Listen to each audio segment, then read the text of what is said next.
है गाइस, देखिए हम सीटेट पेपर 2 के लिए पढ़ रहे हैं जो हमारा आगामी पेपर होने वाला है। देखिए इसमें हम जो आप पढ़ के जाओगे तो इसमें हमें प्रीवियस ईयर को मैथ्स के प्रीवियस ईयर क्वेश्चन जो पूछे गए हैं उनको कंटिन्यू करिए, आपको क्वेश्चन उसमें दिख जाएँगे क्योंकि प्रीवियस पर ही आधारित ये पेपर आता है। देखिए हमारा आज का क्वेश्चन है, जो पहला क्वेश्चन है, देखो निम्नलिखित में से ये वाला है 3/8, 4/5, 31/40 और 9/20 और 7/10 भिन्नों में से कौन सा 1/2 से बड़ा और 3/4 से छोटा है। तो देखिए जब भी इस टाइप का आपको क्वेश्चन दिया हो तो इसमें हमें क्या करा करो, ऊपर वाला पार्ट हर होता है, नीचे का सॉरी ऊपर का अंश नीचे का हर। तो इसमें क्या करो, हर वाला जो नीचे रहता है उसका हम क्या कहते हैं, सेम बना लीजिए, उससे पता चल जाएगा हमें कि भिन्न जो ऊपर नीचे सेम हो जाएगा तो जो ऊपर बड़ी होगी वो बड़ी और जो छोटी होगी वो छोटी हो जाएगी। ठीक है, तो इसमें हमें क्या करना है, देखो 7/10। तो इसमें देखो 8, 5, 40, 20 और 10, इसका एलसीएम लेंगे इन सब का, तो इसका एलसीएम आएगा हमारा 40। ठीक है, तो हम नीचे 40 बना लेंगे। तो इसको बनाने के लिए क्या करना पड़ेगा, 3 और 5 का मल्टीप्लाई ऊपर करना पड़ेगा और ऐसे ही इसमें 5 का मल्टीप्लाई ऊपर। ठीक है, और ये देखो 4/5, इसमें किसका करना पड़ेगा, 8 का नीचे 40 बनाने के लिए और इसमें भी 8 का। ठीक है, ये 31, ये ऑलरेडी 40 है, ये 9, तो इसमें क्या करेंगे 2 का और नीचे भी 2 का, तभी तो ये नीचे, क्योंकि नीचे से पता चलेगा 20 दूनी 40, 2 का नीचे ऊपर, ऐसे 10 चौको 40, तो 10 चौको 7 और 10 इंटू 4। क्लियर है, तो ये हो जाएगा हमारा 15 और अपन हो जाएगा 40, 32/40। क्लियर है, और ये होगा 31/40, जो होगा 18/40, तो जगह 28/40। क्लियर है, अब देखो, अब इसमें से हमें बताना 1/2 से बड़ा और 3/4 से छोटा कौन सा है।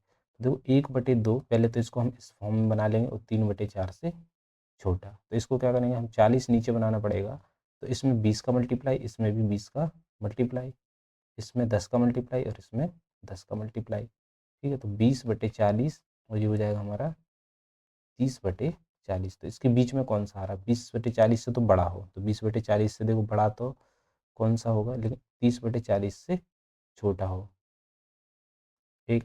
ठीक है, 20/40 से बड़ा हो, 20/40 से बड़ा कौन सा होगा, देखो 18/40 भी छोटा है इससे, 28/40 ये वाला हो जाएगा, तो 28/40 देखो इससे तो बड़ा है और इससे छोटा है, क्योंकि ये देखो इससे कह रहा बड़ा हो रहा, ये भी इससे बड़ा हो रहा और ये इससे छोटा हो रहा, 18 इससे छोटा हो रहा, तो ये वाला होगा 28/40। तो 28/40 के सामने वाली भिन्न कौन सी है, 7/10, तो इसका करेक्ट आंसर आ जाएगा 7/10। ठीक है, नेक्स्ट क्वेश्चन पे आते हैं। देखिए -20, -3/4, 1/2, 10 में से कौन सी संख्या अपने वर्ग से बड़ी है, मतलब जो खुद की, इसका अगर वर्ग करेंगे हम तो उससे बड़ी होनी चाहिए। तो देखो -20 है, जैसे इसका वर्ग करोगे तो यह आ जाएगा 400, तो क्या इससे बड़ी है, माइनस में है, तो ये खुद से इससे बड़ी नहीं है, तो ये वाला नहीं होगा। -3/4, तो इसका कितना हो जाएगा, देखो ये 9/16, तो क्या इससे बड़ी है, क्योंकि ये तो माइनस में है, तो ऑलरेडी छोटी ही रहेगी, तो ये तो हो नहीं सकती, तो ये भी नहीं होगी। 1/2, देखो 1/2 का वर्ग करोगे तो 1/4, तो 1/2 का मतलब होता है 0.5, 1/4 का मतलब होता है 0.25। तो हाँ, ये जी खुद के वर्ग से अपने क्या है, बड़ी है, तो है ये वाला बड़ी। 10 का तो बड़ी होगी नहीं, क्योंकि 10 का वर्ग क्या होता है 100, तो 100 10 तो बड़ा होगा नहीं, तो इसका करेक्ट आंसर सिर्फ ये वाला है 1/2, जो खुद से अपने वर्ग से बड़ा है। देखो इस टाइप का क्वेश्चन हो जब भी, तो इसको कैसे लिखोगे, 3 × 10⁴ प्लस 4 × 10⁻³ प्लस 7 × 10⁻² प्लस 5 किसके बराबर है। तो देखो इसमें क्या करोगे, 3 है, 5 जीरो कर दो इसमें, 1 2 3 4 5। ठीक है, अब देखो इसमें भी कितने हो जाएंगे, 3 जीरो हैं, तो 0 0 0, ये हो जाएगा हमारा 4। क्लियर है, 7 में 2 जीरो हैं, तो 2 और ये हमारा 7, लास्ट में 5, इसके बराबर लिखना है हमें। ठीक है, ऐड कर दो, 5 0 7 4 0 3, 304705, इसका करेक्ट आंसर हो जाएगा ए वाला। ठीक है, नेक्स्ट क्वेश्चन पर देखिए, दो संख्या का योग इतना है, यदि इनमें से एक इतनी है तो दूसरी संख्या का मान बताना है। तो जब भी इस टाइप का क्वेश्चन हो तो दो संख्या का योग कितना हो गया, 32। ठीक है, उसमें से मान लो एक संख्या, मान लो बाई कितनी है, -36 है, तो 32 इसमें ऐड कर दोगे उस तरफ जाएगा, तो 32 + 36 कितना हो जाएगा, एक्स बराबर हो जाएगा ये हमारा 68। ये तो सिंपल क्वेश्चन था। ठीक है, कोई बना लेगा इसको। नेक्स्ट क्वेश्चन पे आते हैं। देखिए यदि 2010 में एक शहर की जनसंख्या इतनी है तो यह निम्नलिखित में से किसके समान है? तो देखो 1 मिलियन बराबर होता है 10 लाख। 1 मिलियन बराबर होता है 10 लाख। देखो ये 10,000 बन गए और ये 1 लाख बन गए और ये 10, तो 6 जीरो बन जाएंगी। तो देखो 30.3 इंटू हम कितने जीरो का मल्टीप्लाई कर देंगे, देखो 10 लाख का, ठीक है। तो यहाँ से देखो इसका पॉइंट हटाएंगे तो एक जीरो से एक जीरो कट जाएगी, तो कितने आ जाएंगे ये 303। कितने जीरो आएंगे 5। देखो किससे मिल रहा है ये, यहाँ देखो 5 है इसमें जीरो, तो इसका करेक्ट आंसर हो जाएगा ए वाला। ठीक है, नेक्स्ट क्वेश्चन पे आते हैं। देखिए अब देखो एक बार एलजेब्रा का क्वेश्चन है, ए क्यू बराबर इतना है तो ए क्यू बराबर कितना हो जाएगा, ए क्यू बराबर हो जाएगा 7 + 1 8। तो एक यहाँ हमें ए की वैल्यू मिलेगी 2। क्लियर है, ए का मान हो गया हमारा 2।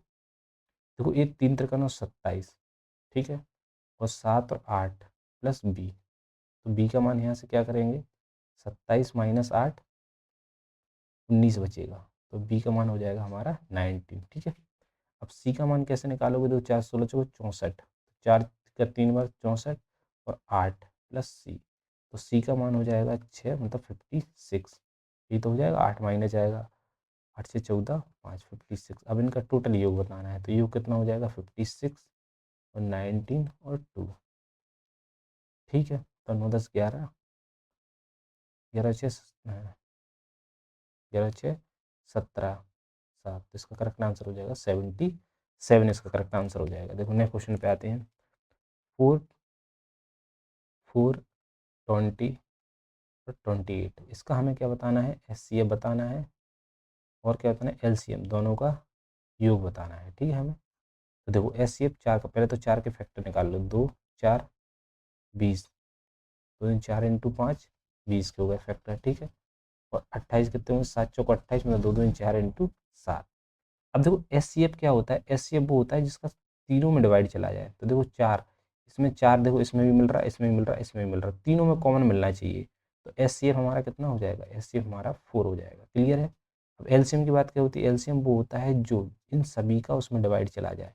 तो देखो 4 तो है ही, 7 को भी काउंट कर लो, 5 को भी ले लोगे इसमें, तो देखो कितना होगा, 5 को 20, 140 हो जाएगा। तो 140 में अभी 140 हमारा एलसीएम हो गया।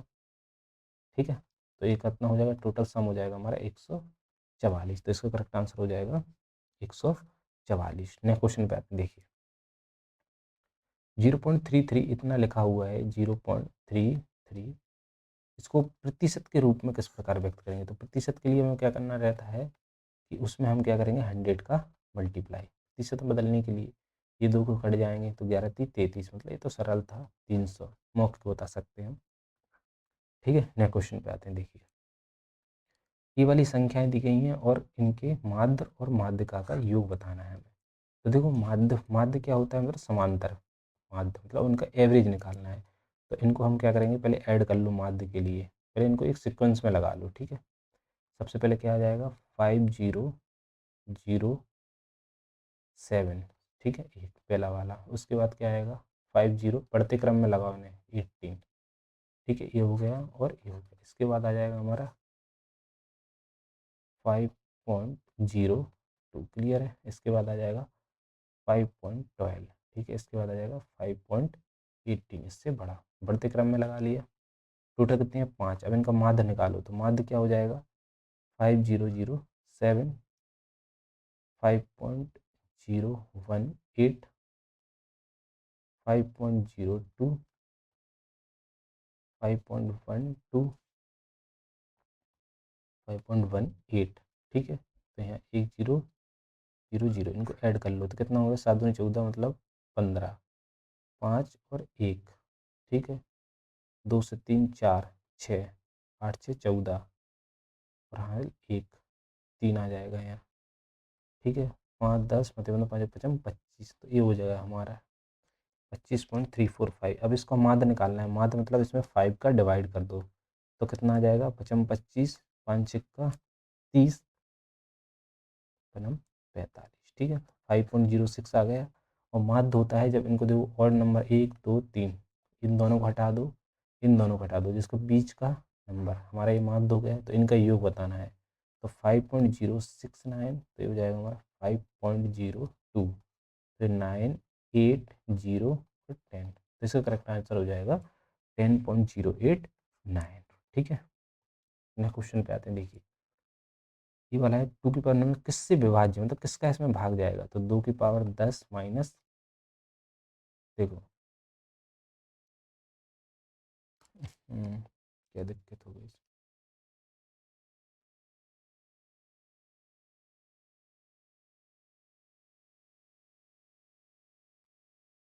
देखो 2 की पावर 10 का मतलब हो गया 1024, इसका मतलब -1, तो ये हो जाएगा 1024 में से 1 गया तो 1023। ठीक है, 1023 किससे डिवाइड जाएगा, तो देखो 2 से तो जा नहीं सकता, क्लियर है, 3 से चला जाएगा, 3 2 5 1 6, इसमें डिवाइड चला जाएगा 3 से, और 4 का इसमें जा नहीं सकता, 10 का भी इसमें नहीं, तो इसका करेक्ट आंसर हो जाएगा ए वाला। ठीक है, तो हमने है ऐसे ही कंटिन्यू करते रहेंगे डेली आप इसको।